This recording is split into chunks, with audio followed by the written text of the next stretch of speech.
In this section, we're going to talk about the sources of the law, where it comes from, and who drafts it. First, we're going to talk about the tensions of the law, though.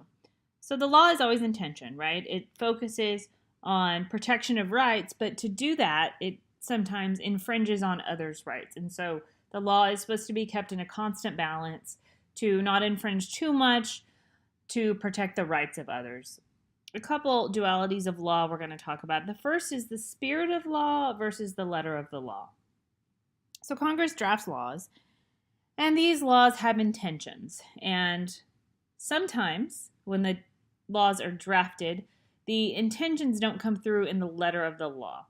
So I have an exchange here on your slide for you I want to go through. LL stands for letter of the law. SL stands for spirit of the law. So we have people in a bank. The people who are marked LL are more concerned with the letter of the law. The people who are marked SL are more concerned with the spirit of the law. So I'm going to read through these. LL1, the client has missed 3 consecutive payments and told me he's not doing well, so he cannot make a payment right now. Here's the list of assets he has on this loan. So following policy, I want to offer to take the fridge, which should cover the remainder of the loan. All right, so by this, we can glean that it's a bank and they have a policy of basically foreclosing on assets if someone doesn't make their payments, and that's what's happened here. They have a client, they've missed payments. This first person, LL1, wants to foreclose and take their fridge. SL1, how many loans has he had with us? LL1, this is his 7th loan. SL1, so 2 years. You can't do that. Don't take the fridge. How's he going to sell dairy if you do that? SL1, he's been a good client for 2 years. Why don't you give him a hand? So these people, SL1 and SL2, are more concerned with the spirit of the law, which these are regulations, not laws, but the same principle applies. So they're concerned with the spirit of this. The spirit of this is to recover from essentially deadbeat debtors who are never going to pay. But SL1 and SL2 don't believe this client is one of those deadbeat debtors. So while technically the policy would allow them to foreclose and take the fridge, they say the spirit of the law doesn't really authorize that. They want to help him out and keep his business. LL1, he missed 3 payments. I told him the next step was to take an asset, collect from his references, or send in the collector. That's the policy. SL1, I know what the policy says, but this is a good client who knows other good clients. You do that and he's going to be in even more trouble and others are going to hear about it. No, you need to help this guy out. Trust me on this one. And the outcome says that this happened for 20 minutes. The manager agreed to accompany LL1 to visit the client and pursue potential alternatives. So this happens all the time. The spirit of the law and the letter of the law are in conflict. Another duality in the law is words versus interpretation. This usually comes because we write down the law.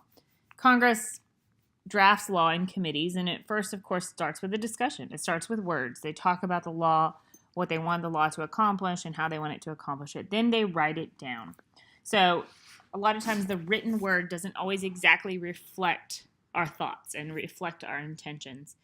And a lot of ways to get around that, you'll see in court, you'll see that attorneys often present congressional committee reports because the committee usually has a secretary that's recording what they say, and they produce these committee reports to kind of glean how they should interpret the law by what Congress meant when they were writing the law. Also, we need to consider the abstract versus the concrete. So the law in the abstract always sounds like a good idea. So here I have an example for you. Killing another human is wrong. Yes, we agree with this in the abstract. This principle is something we all universally agree on. But then in the concrete application, we have a man who's on trial for killing his daughter's boyfriend, but his daughter's boyfriend assaulted her. Well, now we may have a few people who say, maybe that killing wasn't so wrong. Or the second example, a woman shoots and kills a potential burglar entering her home. Okay, now we have a lot more people probably giving pause. This person was coming into her home, so maybe this killing was justified. This happens also with the law often, and courts have to deal with these things. Sources of the law, the first thing we're going to talk about is the Constitution. And a constitution is the fundamental law of a nation. Lots of nations have constitutions. We have one. States have constitutions. It's laws that other laws may not violate. And in the US, our history of our Constitution, we started with the Articles of Confederation, but it had no power to tax. It gave Congress no power to tax, and therefore it really devolved pretty quickly. They didn't have a lot of power. So then we had the Constitutional Convention of 1787, and there the framers drafted a document to give more power to central government and limit the impact of self-interested decisions. They said humans are implicitly self-interested, and so we need to limit that through the Constitution. So they drafted a constitution with two main principles. First, checks and balances, and second, separation of powers. We set up three branches of government: judicial, legislative, and executive. And we separated the powers between those three. And then we had checks and balances so one branch never got too powerful. The Constitution has articles and it has a Bill of Rights. The articles establish the three branches of government and distribute power among them. They also define relationships between the state, interstate relations, provide means for amendment of the Constitution, and establish the Constitution as the law of the land. The Bill of Rights was later added to ensure passage of the Constitution. There were some states that were holding out. They didn't want to pass the Constitution until it had a Bill of Rights. A lot of the framers were reluctant, but they agreed to add it as a later document, a separate document. The Bill of Rights, importantly, limits infringement of those rights by the federal government. So those rights in the Bill of Rights are enumerated, and the Bill of Rights prevents infringement by the federal government. Now, a lot of states have all of the states have adopted the Bill of Rights, but you'll often hear people saying, I can say whatever I want because of freedom of speech. Well, freedom of speech is not freedom from consequence. I can get fired for saying whatever I want. I could get fired.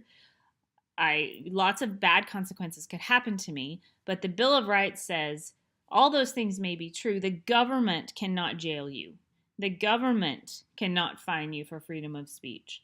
That doesn't mean my employer can't. It doesn't mean other people can't. So the Bill of Rights places a limit on the federal government, but is not freedom from consequence. I can't say or do whatever I want whenever I want just because it's said in the Bill of Rights. There are state constitutions and U.S. constitutions, and we have three principles that govern in the U.S. Constitution in relation to states. So the first is supremacy. Supremacy establishes that the U.S. Constitution is the supreme law of the land. All state laws must align with it. If not, they're void. The next principle is preemption, and this says courts will decide. This happens when courts decide a federal law should take precedence over a state law. And finally, we have devolution, and this is kind of the reverse. It's shifting the enforcement of a right from a high-level government to a lower level of government. So this has happened with health insurance. We've redefined the right to provide health insurance through Medicare to the states. So states can decide whether or not to fund Medicare for low-income individuals. Texas hasn't. Massachusetts has. This is something that is in the purview of the states. All right, this is an example of preemption. We have John. He owns and operates more than 200 vending machines in various schools and offices in a large city. His most popular products are super caffeinated energy-boosting drinks, which are a favorite of high school and college students. John discovers the state in which he operates his business has passed a law that prohibits the sale or distribution of highly caffeinated drinks anywhere in the state. When John fails to remove these products from his vending machines, he's charged with violating state law. John knows, however, that there is a federal law that prohibits bans on caffeinated drinks. John can challenge the charges based on the fact that the state's law is preempted by federal law. States are not allowed to operate in a manner that contradicts federal law. All right, in devolution, an example of devolution would be that many politicians want to overturn Roe v. Wade, which allows abortion with limits, and allow abortion to be a state decision. So they don't want to outlaw abortion, but what they want to do is make it up to the states to decide whether or not to allow it in their state. All right, now we're going to move on to statutory law, statutes. The legislative branch of the federal government drafts federal statutory law. There's also legislative branches in state governments that draft state law. This is Congress. The statutes generally are organized in codes and titles. So I practice tax law. So the Internal Revenue Code is the grouping of statutes that cover tax law. It's organized into the Internal Revenue Code, and within that, different titles covering various areas of taxation. For the states also pass quite a few laws, more than the federal government, and they're allowed to pass their own laws however they see fit. There's also a Uniform Law Commission, and the task of this commission is tasked with drafting model laws that states can adopt. The reason we might do that is to get parity across the state. So if I want to conduct business across state lines, I am somewhat familiar with their laws because they're similar to mine. The major one is the Uniform Commercial Code. We call it the UCC. It's a uniform code across the states with some variations, but it covers commercial transactions. This one is very important. As you know, the world is global now, so people doing business online are doing business with people in the 50 states and abroad, and so it's nice to be able to know the laws of those states.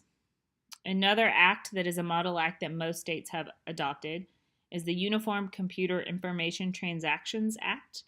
It deals with cyber contracts that involve the sale of licensing of digital information. There's also the Uniform Electronic Transactions Act, and this points out the principles that should be used in every state to make certain that cyber contracts are enforceable. So again, these uniform laws are not required to be adopted by the states, but a lot of states do adopt them just to ensure parity across the state. But even though they do adopt them, a lot of them have slight variations, like the Uniform Commercial Code has been adopted by most states. However, there are variations across states, but the main body of the law is the same. Another source of law is court decisions. This is housed in the judicial branch of the federal government. There's also state courts and other low-level courts. And courts develop kind of what we call three types of law: common law, statutory interpretation, and judicial review. So common law is a body of law of previous court decisions. Courts generally operate under the principle of stare decisis, which means let the decision stand. So if I am a judge and I am hearing an issue that's been decided last year in my court, I will generally decide the case the same way. I will let the decision stand. That's called precedent. And there's two types of precedent. There's binding precedent and persuasive precedent. Binding is decisions that have happened in my court and courts above my court. So the federal court sitting in Dallas would listen to other federal decisions from the federal court sitting in Dallas, and also the Fifth Circuit Court of Appeals, which is where it would appeal to, and then also the Supreme Court. All right, persuasive precedent is where this same issue has been heard in a court, but it's not a court in my jurisdiction. So if I'm the Fifth Circuit Court of Appeals and I'm hearing an issue, if it's the first time I've heard this issue, I will probably research what the Seventh Circuit has done and the Third Circuit has done. But I don't have to do exactly what they've done. That's just persuasive for me. It's just an idea. I can choose whether or not to follow it. Courts are allowed to overturn precedent, but it's generally discouraged unless there are policy reasons or other reasons. There are some considerations to overturning precedent. First, is the established rule still practical? Second, have so many people relied upon the rule that overturning it would cause difficulty and injustice? Third, is the rule still legally viable, or has it become merely a relic of an outdated and deserted legal doctrine? And fourth, is the rule still up to date, or has it become obsolete because of changes in society?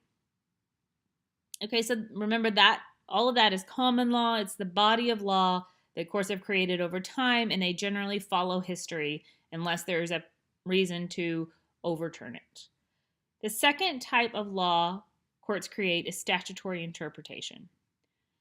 Again, I'm a tax lawyer, so as you probably know, the tax code is very complicated. And the tax code and the regulations don't always address every situation that would arise under the tax law. So the IRS may take one position and the taxpayer might take another, and they go to court to settle it. They go to tax court. And the tax court will interpret the statute. That's their job. When they interpret the statute, that becomes law. Now, a court can't interpret a statute until they have a case involving the statute. They just can't go out and decide, this statute looks ambiguous, I'm going to interpret it. They have to have a case that makes its way to the court dealing with the statute. And then finally, courts also engage in judicial review, and that's when they determine the constitutionality of various statutes, regulations, or executive actions. So if they review them and determine they are unconstitutional, they are no longer law. And finally, administrative agencies make law, but they derive their power from the legislative branch, so from Congress. Their sole task is interpreting statutes created by Congress in a specific area. So again, the Internal Revenue Code, it's a very complicated body of law. So the legislative branch has created the Internal Revenue Service. They create administrative law and rules, administration, and regulations to govern this specific area of law. We have the Administrative Procedures Act, which requires an administrative agency planning new regulations to notify the affected parties and hold hearings to allow those parties to express their views.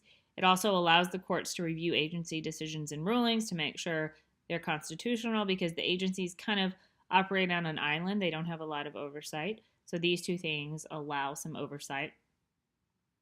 Also, daily administrative regulations are going to be published in the Federal Register, and then finalized regulations are going to be codified annually into the Code of Federal Regulations.